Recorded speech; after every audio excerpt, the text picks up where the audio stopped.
Praise the Lord hallelujah. सबु गौरव सबु महिमा प्रशंसा जुगे जुगे मृत्युंजयी प्रभु जीशु ख्रीष्टंकर जे आम मान को एते प्रेम कले जे आम मान को निमंते आपणार प्राण देले जे आम मान को एते प्रेम कले जे आमे माने जेपरि रक्षा प्राप्त हेउ सेथि निमंते सेही वाक्य देहबंत हेले आम मानक मध्य बास कले आउ आमे माने ईश्वरंक ठारु आगत अद्वितीय पुत्रंकर महिमा देखि आउ सेही पुत्र एते महान अटंती जे प्रकार आपण केबे विनष्ट हुअंती नाही जे प्रकार मु केबे विनष्ट न हो एथि निमंते पितांक दक्षिण पार्श्वरे उपवेशन करी आम मानक निमंते विनती करूछंती जे पिता ए मानक क्षमा कर। मु प्रत्येक को मने पकई दबा को चाहूची उद्धार करिबा पाई रक्षा करिबा पाई प्रभु जीशु ख्रीष्टंक भिन्न आउ केही नाही। आम प्रत्येक जन को मने पकई दउछि ए जगत रे आमे माने जेते बेले विरुद्धाचरण करू तले पाप करू पापर वेतन मृत्यु पाइबा को योग्य हेउ सेते बेले मध्य प्रभु जीशु ख्रीष्ट आपणक पई मो पई विनती करूथांती जे बापा एई वर्षटी छाड़ी दियो एई वर्ष जदि फल फळे भल कथा किंतु जदि फल न फळे तेबे कटा हेब अग्नि रे निक्षिप्त करा जिवो। प्रभुंकर योजना प्रभुंकर परिकल्पना आमे माने प्रत्येक जन रक्षा प्राप्त हे सेथि निमंते प्रभु जीशु ख्रीष्ट महान आदेश देले कहले तुमे माने पृथ्वीर प्रांत पर्यंत जाओ सुसमाचार प्रचार कर जे केही विश्वास करे ताहाकु पिता पुत्र पवित्र आत्मा नाम रे बपतिस्म देई मोर शिष्य करा। सुसमाचार प्रचार गोटे मात्र लक्ष्य विनाशर पथरे चलुवा लोक माने जेपरि रक्षा प्राप्त करते। सुसमाचार प्रचार गोटे मात्र लक्ष्य जे प्रकार से ही वाक्य द्वारा आमे परिष्कृत है। सुसमाचार प्रचार गोटे मात्र लक्ष्य जे प्रकार आमे माने ज्योति रे आचरण करू आमे माने दिवस रे चालू आमे माने झुंटी न पड़ू आमे माने पड़ी न जाऊ आमे माने विनष्ट न हो जाऊ। बट अनफॉर्चुनेटली बड़ दुखर कथा ख्रिस्टियन लोक माने कहती आमे तो सुसमाचार प्रचार करने को जाई पारुनु आमे कौन करिबा। मु सत्य कथा कहूची जो माने यही प्रकार कथा कहती जो माने कहती जे आमे सुसमाचार प्रचार करने को जाई पारुना यही प्रकार लोक माने किंतु बचसा करने को जाई पारंती। यही प्रकार लोक माने पाप को परिप्रकाश करने को जाई पारंती।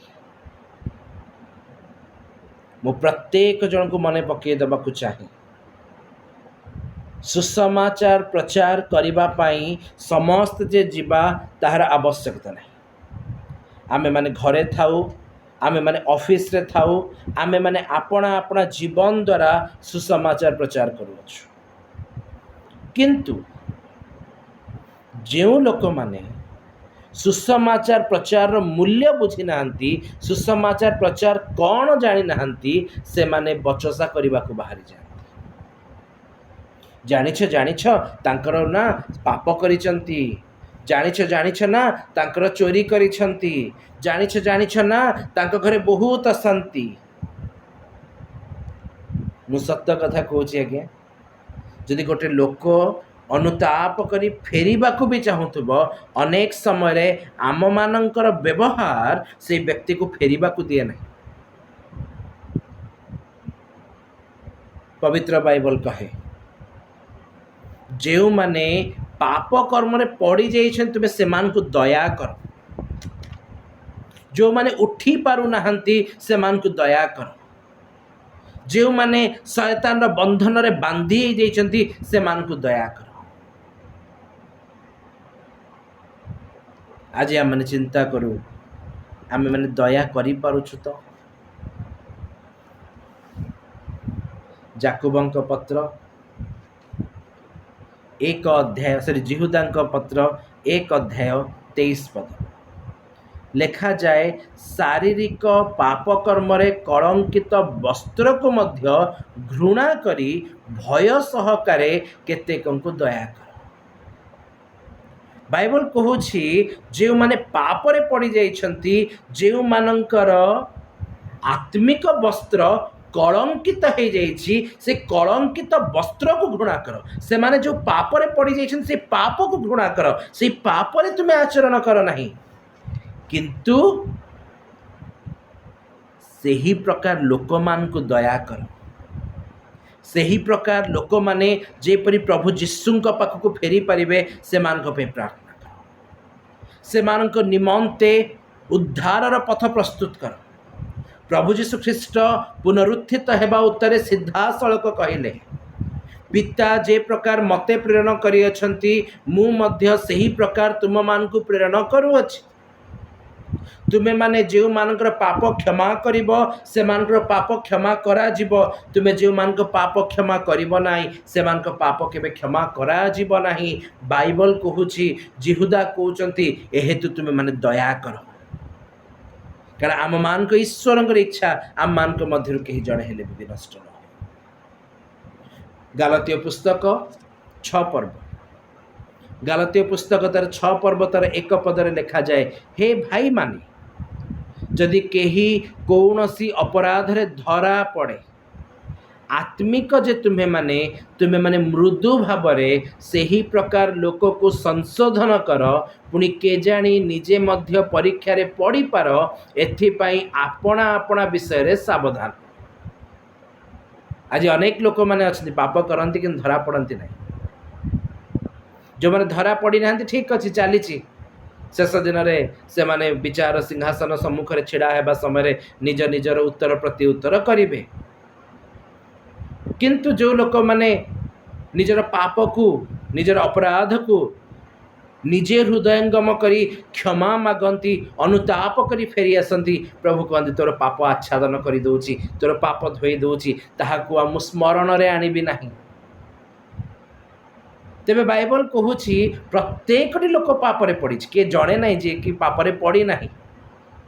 ଏମିତି କେହି ନାହିଁ ଯେ ନିଜ ଜୀବନରେ କେବେ କୌଣସି ଅପରାଧ କରିନାହିଁ। ଯେ ପର୍ଯ୍ୟନ୍ତ ଧରା ପଡ଼ିନଥାଉ ସେ ପର୍ଯ୍ୟନ୍ତ ନିଜକୁ ହ୍ୱାଇଟ୍ କଲର୍ ଲୋକ ଭାବୁ, ଓ ମୁଁ କେତେ ଧାର୍ମିକ। ଈଶ୍ୱରଙ୍କ ଦୃଷ୍ଟିରେ ଧାର୍ମିକ ହେବାକୁ ହେଲେ ଆଜ୍ଞା ନିଜକୁ ଅସ୍ୱୀକାର କରିବାକୁ ପଡ଼େ। ପବିତ୍ର ବାଇବଲ କହୁଛି, ହେ ଭାଇମାନେ, ଯଦି ତୁମମାନଙ୍କ ମଧ୍ୟରୁ କେହି କୌଣସି ଅପରାଧରେ ଧରା ପଡ଼େ, ଶୁଣନ୍ତୁ ଶୁଣନ୍ତୁ ଶୁଣନ୍ତୁ, ଅପରାଧରେ ପଡ଼ିଯିବା ଏକ ସ୍ୱାଭାବିକ ପ୍ରକ୍ରିୟା। ପାପ ଡାକିବ ଅନେକ ସମୟରେ, ଆମମାନଙ୍କ ଇଚ୍ଛା ନଥିଲେ ମଧ୍ୟ ଆମେମାନେ ପଡ଼ିଯାଉ, ଆମମାନଙ୍କ ଅଜାଣତରେ ପଡ଼ିଯାଉ। ଅବିମେଲେକ ଜାଣିପାରିଲେ ନାହିଁ, ସେ ସାରାଙ୍କୁ ନେଇ ଆସିଲେ। ପ୍ରଭୁ କହିଲେ ଠିକ୍ ଅଛି, ଅଜାଣତରେ ପାପ କରିଛୁ ତ, ତେଣୁକରି ମୁଁ ତୋତେ ଏ ପର୍ଯ୍ୟନ୍ତ ଦଣ୍ଡ ଦେଇନାହିଁ। ବାଇବଲରେ ଅନେକ କ୍ୟାରେକ୍ଟର ମାନେ ଅଛନ୍ତି ଯେଉଁମାନେ ଜାଣତରେ ହେଉ ଅଜାଣତରେ ହେଉ ପାପରେ ପଡ଼ି ଯାଇଛନ୍ତି, ବଟ୍ ବାଇବଲ କହେ ପ୍ରଭୁ ସେମାନଙ୍କୁ ରିଷ୍ଟୋର କରିଛନ୍ତି। ଆଜି ଯେତେ ଲୋକ ପାପରେ ପଡ଼ି ଯାଇଛନ୍ତି, ବାଇବଲ କହୁଛି ଆମମାନଙ୍କୁ ଦାୟିତ୍ୱ ଦିଆଯାଇଛି, ସୁସମାଚାର ପ୍ରଚାର କରୁଛୁ ଯେ ଆମେମାନେ ଯୀଶୁଙ୍କୁ ଜାଣିଛୁ, ଯେ ଆମେମାନେ ସେମାନଙ୍କୁ ରିଷ୍ଟୋର କରିବା, ଆମେ ସେମାନଙ୍କୁ ପ୍ରଭୁଙ୍କ ପାଖକୁ ଆଣିବା, ଆମେ ସେମାନଙ୍କୁ ସଂଶୋଧନ କରିବା, ମୃଦୁ ଭାବରେ ସଂଶୋଧନ କରିବା। ବାଇବଲ କହୁଛି, ହେ ଭାଇମାନେ, ଯଦି କେହି କୌଣସି ଅପରାଧରେ ଧରା ପଡ଼େ, ଆତ୍ମିକ ଯେ ତୁମେମାନେ ମୃଦୁ ଭାବରେ ସେହି ପ୍ରକାର ଲୋକମାନଙ୍କୁ ସଂଶୋଧନ କର। ଯେଉଁ ଲୋକମାନେ ମୃଦୁ ଭାବରେ ସଂଶୋଧନ କରନ୍ତି ନାହିଁ, ବଚସା କରି ଘୁରି ବୁଲନ୍ତି, ସେମାନେ କେବେ ବି ଆତ୍ମିକ ଲୋକମାନେ ନୁହନ୍ତି। କାରଣ ଆତ୍ମିକ ଲୋକମାନଙ୍କର ଗୋଟେ ଚିହ୍ନ ହେଉଛି ସେମାନେ ସବୁବେଳେ ଇଚ୍ଛା କରିବେ, ମୁଁ ରକ୍ଷା ପାଇଛି, ଆଉ 2 ଜଣଙ୍କୁ ମୁଁ ବି ରକ୍ଷା କରିବି। ବାଇବଲ କହୁଛି ମୃଦୁ ଭାବରେ ସଂଶୋଧନ କର। ଆଜି ସୁସମାଚାର ପ୍ରଚାର କରୁଛୁ ଯେ ଆମେମାନେ ଚିନ୍ତା କରୁ, ମୁଁ ବଚସା କରୁଛି ନା ମୁଁ ସଂଶୋଧନ କରୁଛି। ଆମେମାନେ ପ୍ରତ୍ୟେକ ଜଣ ଦାଉଦ ରାଜାଙ୍କୁ ଜାଣିଛୁ। ଯୁଦ୍ଧ ଚାଲିଛି, ଦାଉଦ ରାଜା ଖଟରେ ଭିଡ଼ିମିଡ଼ି ହେଉଛନ୍ତି। ଭିଡ଼ିମିଡ଼ି ହଉ କିନା ଛାତ ଉପରକୁ ଗଲେ, ବେର୍ସବାକୁ ଗାଧେଇବାର ଦେଖିଲେ। ଏତେ ଆକୃଷ୍ଟ ହେଇଗଲେ ଯେ ବେର୍ସବାକୁ ନିଜ ଘରକୁ ନେଇ ଆଇଲେ, ତାର ସ୍ୱାମୀକୁ ବି ମରେଇ ଦେଲେ। ଆମର ପ୍ରଭୁ अधर्म को घृणा करती, पाप को घृणा करती, से भविष्य वक्ता को पठेले। से दाऊद को निकट को आसी अनेक कथा कही सारा उतारे। द्वितीय सामुएल पुस्तक 12 पर्व 13 पदरे लिखा जाए, से दाऊद नाथन को कहले, मु सदा प्रभु विरुद्ध रे पाप करिएछि। एथिरे नाथन दाऊद को कहले, सदा प्रभु तुमर पाप मध्य दूर करियछंती, तुम्हें मरिब नाही। ख्रीष्ट रे मोर प्रिय माने प्रभु आम मान को पाप दूर करंती, प्रभु आम मान को पाप क्षमा करंती, प्रभु आम मान को ताहांको निकट को आसीबा को दियंती। एणुक सुसमाचार प्रचार करुछु जे आमे माने जीशुंकर साक्षी, जे आमे माने आम मानकर पूर्ण कर्म ओ कर्तव्य जेउ माने आज पापरे पड़ी जाइछंती, आमे से मान को संशोधन करिबा, आमे से मान को दया करिबा, आमे से मान को से मानकर पाप विषय जणाइबा ओ से मान को प्रभुंक निकट को फेराइ आनिबा। बाइबल कहे, जे केही अपना पाप स्वीकार करी छाड़ई से दया पाए। सुसमाचार गोटे लक्ष्य, लोक माने संशोधित हुंतु, लोक माने फेरी आसंतु, लोक माने रक्षा प्राप्त हुंतु। से तो प्रभु जीशु ख्रीष्ट विषय लिखा जाए, पितर कहती प्रभु अपना प्रतिज्ञार विषय से प्रकार विलंब करती ना, किंतु आम मान मध्य जेपरी केही विनष्ट न हुए से निमंते प्रभु आम मान प्रति दीर्घ सहिष्णु होती। प्रभु समय देइछंती, फेरी आस फेरी आस फेरी आस। आम मान को दायित्व दिखाई लोक मान को स्मृदु भाव में संशोधन करने, दया करने से प्रार्थना करने, जेपरी से माने फेरी आसबे। अतः मोर प्रिय माने बचसा न करू। मु सत कथा कहूँ, विगत दिन मान गोटे फंक्शन को जाइली, गोटे प्रेयर मीटिंग को जाइली, फैमिली प्रेयर थिला। पास्टर बाबूंकर वाक्य सरीगला, किसी स्नैक्स अरेंज होता, से स्नैक्स आसवा भितर लोक मैंने गोल हो बसीगले बचसा करने को लगिले, कारण तांको पाख घर पाखरे जड़े व्यक्ति जड़े पापरे पड़ जाइथिला। प्रभु क्षमा कर दियंती, लोक माने क्षमा करि पारंती नाही। विचारकर्ता न हो, दया करिवार लोक हो, कारण बाइबल कहे दया विचार उपरे जय ध्वनि करे। प्रभु चाहती आमे माने दया करिवार लोक हो, उद्धार करिवार लोक हो, पाप क्षमा करिवार लोक हो। कारण बाइबल कहे आमे माने जो मान पाप क्षमा करिबा से माने क्षमा पाइबे, आ जो मान पाप क्षमा करिबा नहीं से माने क्षमा पाइबे नहीं। अतः प्रभु रे मोर प्रिय माने प्रभुंक दिन सन्निकट। आज आम अनेक को देखु जो मैंने पापरे पड़ जाऊँगी, आसु आमे माने से मान को दया करूँ, से मान के निमंते प्रार्थना करूँ, से मान के निकट सुसमाचार कहूँ, परित्राणर वार्ता आउ थे शुणाऊ, जेपरी प्रत्येक जन परित्राण प्राप्त हेबे, रक्षा प्राप्त हेबे। प्रभु आम मान को सहाय होई आम मान को आशीर्वाद करंतु। आमीन।